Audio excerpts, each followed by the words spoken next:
नमस्कार, मैं रचना शर्मा चढ़ती कला टाइम टीवी देख रहे सभी दर्शकों का स्वागत करती हूं। आप देख रहे हैं हिंदी के समाचारों की शुरुआत से पहले एक नजर आज की मुख्य सुर्खियों पर।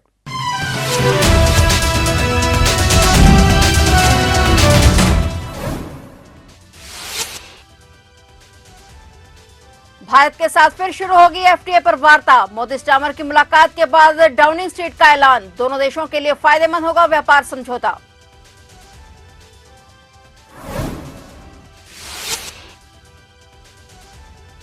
संसद सत्र से पहले सरकार ने बुलाई सर्वदलीय बैठक, बहस के मुद्दों पर होगी चर्चा। 25 नवंबर से 20 दिसंबर तक चलेगा सत्र।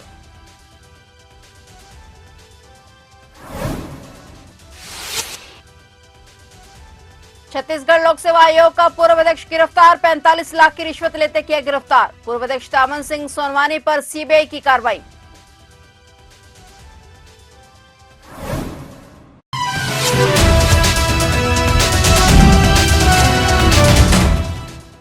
और अब समाचार विस्तार से।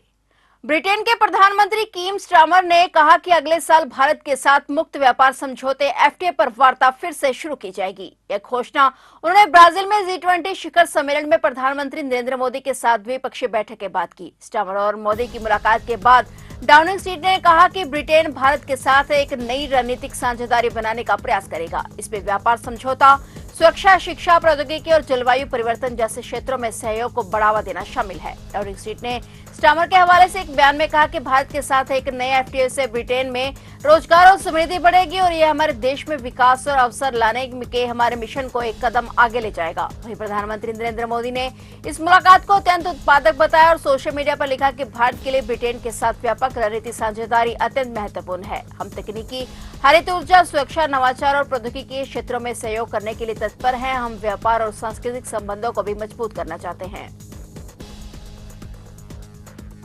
चीन के साथ वास्तविक नियंत्रण रेखा एलएसी पर टकराव कम होने के बाद दोनों देशों के रिश्तों में तेजी से सुधार की ओर कदम बढ़ रहे हैं। बीते महीने ही दोनों देशों के एलएसी पर विवाद वाली जगह से अपनी अपनी सेना को वापस बुलाने और ज्वाइंट पेट्रोलिंग को लेकर सहमति जताई गई थी और इसके बाद तेजी से विवादित क्षेत्रों से दोनों देशों की सेना वापस लौट गई। इस कारण दोनों देशों के बीच अन्य क्षेत्रों में भी तनाव कम देखा गया था और टकराव खत्म होने के बाद अब दोनों देशों के शीर्ष नेतृत्व के बीच मेल मिलाप काफी बढ़ गया है। पिछले महीने ब्रिक्स सम्मेलन के मौके पर रूस में चीनी राष्ट्रपति शी जिनपिंग और पीएम नरेंद्र मोदी के बीच प्रतिनिधिमंडल स्तर की बातचीत हुई और इसमें दोनों देशों ने आपसी रिश्ते में भरोसा बहाल करने पर जोर दिया था। अब ब्राजील में चल रहे G20 शिखर सम्मेलन के मौके पर विदेश मंत्री एस जयशंकर और उनकी चीनी समकक्ष वांग वी के बीच मुलाकात हुई है। रिपोर्ट के मुताबिक जयशंकर और वांग वी की इस मुलाकात में भरोसा बहाली के कदम के तहत दोनों देशों के बीच सीधा संपर्क बढ़ाने पर जोर दिया गया है। इसमें सीधे तौर पर सबसे अहम है कि दोनों देशों के बीच सीधी उड़ान, क्योंकि अभी भारत और चीन के बीच सीधी उड़ान सेवा नहीं है।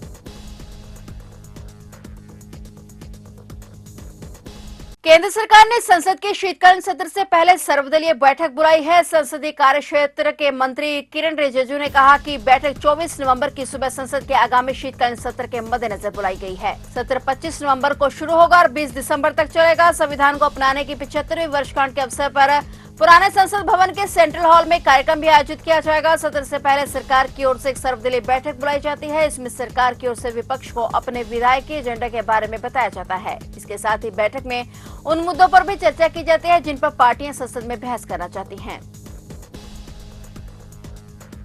छत्तीसगढ़ लोक सेवा आयोग के पूर्व अध्यक्ष दामन सिंह सोनवानी पर सीबीआई ने कार्रवाई की है। रायपुर स्थित एक स्टील कंपनी के निदेशक से 45 लाख रुपए की रिश्वत मांगने का आरोप लगा है। इसी सिलसिले में सीबीआई ने उन्हें गिरफ्तार किया है। अधिकारियों ने बताया कि कंपनी के निदेशक के बेटे और बहू का चयन डिप्टी कलेक्टर के पद पर कराने के लिए ये रिश्वत ली गई थी। केंद्रीय एजेंसी ने बजरंग पावर एंड इस्पात लिमिटेड के निदेशक श्रवण कुमार गोयल को भी गिरफ्तार किया है। इसमें कथित तौर पर ग्रामीण विकास समिति के माध्यम से 20 लाख रुपए और 25 लाख रुपए की 2 किश्तों में रिश्वत दी गई थी और समिति के सदस्य सोनवानी के रिश्तेदार हैं। गुजरात के भरूच में एक दर्दनाक घटना घट गई। दरअसल यहां पर इको कार सड़क किनारे खड़े ट्रक से टकरा गई। इस हादसे में 6 लोगों की मौत हो गई, साथ ही 4 लोग गंभीर रूप से घायल हो गए। घायलों को अस्पताल में भर्ती कराया गया। मौके की सूचना मिलते ही पुलिस घटनास्थल पर पहुंची और घायलों को गाड़ी से बाहर निकाला। जानकारी के मुताबिक यह हादसा भरूच के जम्बूसर आमोद रोड पर हुआ। टक्कर इतनी भयानक थी कि इको कार में सवार 6 लोगों की मौके पर ही मौत हो गई। पुलिस ने शव को बरामद कर पोस्टमार्टम के लिए भेज दिया है और सभी शुक्ल तीर्थ में चल रहे मेले से लौट रहे थे और गाड़ी में 10 लोग सवार थे, जिनमें से 6 लोगों की मौत हो गई। घटना में इको कार पूरी तरह से क्षतिग्रस्त हो गई। पुलिस मामले की जांच में जुट गई है। फिलहाल पुलिस पोस्टमार्टम रिपोर्ट का इंतजार कर रही है।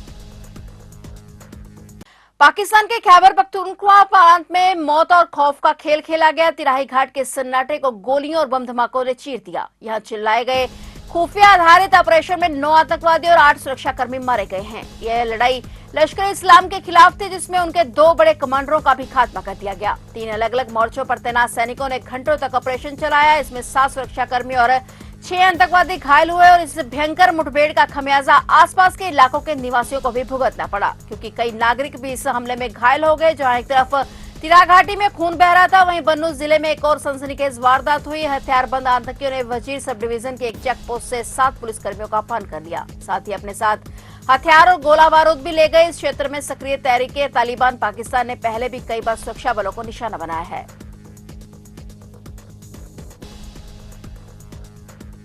हरियाणा के अंबाला में शंभू बॉर्डर पर बैठे किसान अब दिल्ली जाएंगे। 6 दिसंबर को किसान दिल्ली कूच करेंगे। हालांकि राहत की बात यह है कि किसान ट्रैक्टर और ट्रॉली लेकर दिल्ली नहीं जाएंगे। उधर अब अंबाला पुलिस ने भी शंभू बॉर्डर के पास से 9 महीने बाद बैरिकेड्स हटा दिए हैं और यहां पर रास्ता बंद होने की वजह से लोगों को आवागमन में परेशानी आ रही थी। उधर अब अंबाला पुलिस ने शहर से शंभू बॉर्डर तक लगाए गए सभी बैरिकेड्स हटा दिए हैं और अब राहगीर शंभू टोल प्लाजा तक अपने वाहन ले जा सकते हैं और वहां से चंडीगढ़ या कैथल हाईवे से होते हुए अपनी मंजिल की ओर बढ़ सकते हैं। चंडीगढ़ में हुई संयुक्त किसान मोर्चे की तरफ से प्रेस कॉन्फ्रेंस में ऐलान किया गया कि 6 दिसंबर को किसान दिल्ली कूच करेंगे। किसान नेता सरबजीत सिंह पंदेर ने कहा कि केंद्र सरकार बातचीत से मुद्दा सुलझाना चाहती है तो हम बातचीत के लिए तैयार हैं।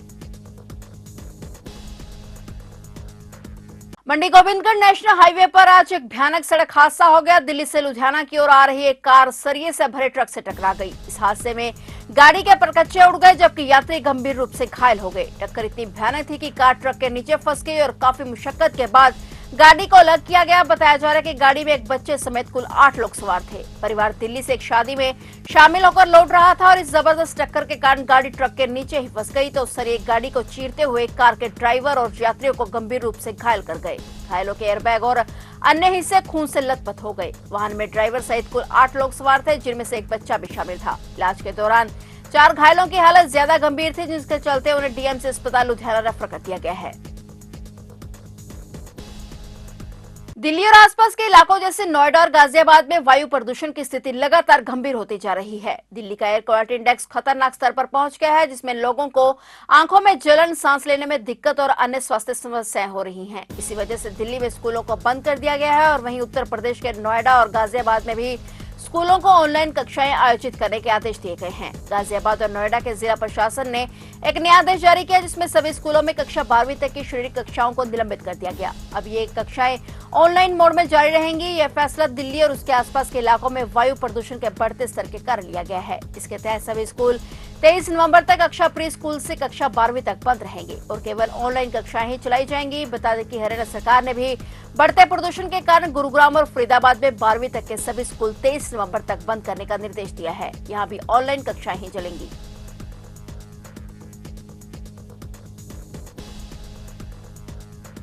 अब इंडियन मेडिकल एसोसिएशन के प्रदेश अध्यक्ष डॉक्टर मदन मोहन पालीवाल ने भी सरकार की मंशा पर गंभीर सवाल उठा रहे हैं। डॉक्टर पालीवाल ने आयुष्मान योजना को डॉक्टरों को बदनाम करने का माध्यम बताया है और उन्हें एक पत्र के माध्यम से आरोप लगाया कि इस योजना का उद्देश्य आम जनता को डॉक्टरों के खिलाफ भड़काना है। डॉक्टर पालीवाल का यह पत्र सीएमओ कार्यालय भेजा गया और आईएमए के व्हाट्सएप ग्रुपों में भी साझा किया गया। डॉक्टर सोमेश मल्होत्रा ने आयुष्मान योजना को धोखा और जिला अस्पताल की चिकित्सा व्यवस्था को चूरन चटनी वाला इलाज कहा था। इसके साथ ही उन्होंने राजनेताओं और अधिकारियों और अस्पतालों के बजट को हजम करने का भी आरोप लगाया। इस बयान के बाद से वे विवादों में घिर गए हैं और अब उनके खिलाफ विधिक कार्रवाई की तैयारी की जा रही है। तो आप देख रहे थे हिंदी के समाचार और नए समाचारों के साथ फिर से हाजिर होंगे। तब तक के लिए देखते रहिए चढ़ती कला टाइम टीवी और अब मुझे दीजिए इजाजत। धन्यवाद।